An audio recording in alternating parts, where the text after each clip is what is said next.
Oh guys, nasa gym na naman tayo ngayon. So matagal tayong hindi nakapag-jogging 1 week. So gym ako ngayon. Ang workout ko ngayon is legs workout na tayo. So yan pinapakita ko. Unang workout natin is dumbbell squat. So gawin din, pinakita ko lang tagi-isang position lang, pero dapat ulit-ulit yung tatlong repetition.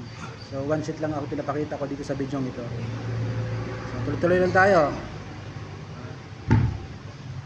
Pagkatapos sinundan ko naman ng sumo dumbbell squat. So yung tawag siyang sumo, makaka-sumo wrestling yung itsura position mo.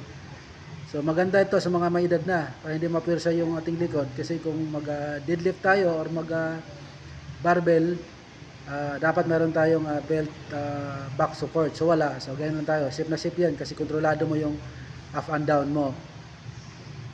Diba? Maganda yan. Hindi mo kailangan pwersado. Pagkatapos, siyempre sinundan ko naman ng leg extension. So itong leg machine nila ay maganda kasi nga 3-in-1. Leg extension ka, pwede ka rin nag-reverse. So mayroon pang pwede ka rin nakaupo ka dyan, pwede rin sa bicep yan, yung nakita mo may palawit dyan, parang letter T. So pwede kang gumamit yan for bicep, maganda kasi nakaupo ka. Tapos naharang sa may bandang chest mo yung ano mo, kaya pigil ka, maganda.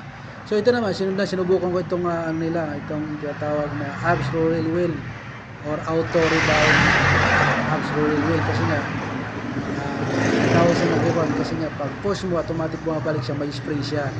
So maganda ito, kung gustuhan nyo, kaya gusto kong bumili ito sa online para kahit sa bahay lang bago ako maligo tuwing umaga, pag di man ako mag-gym may magamit na akong pang workout sa aking abs. Maganda ito, panoorin nyo ito. Ituloy lang tayo.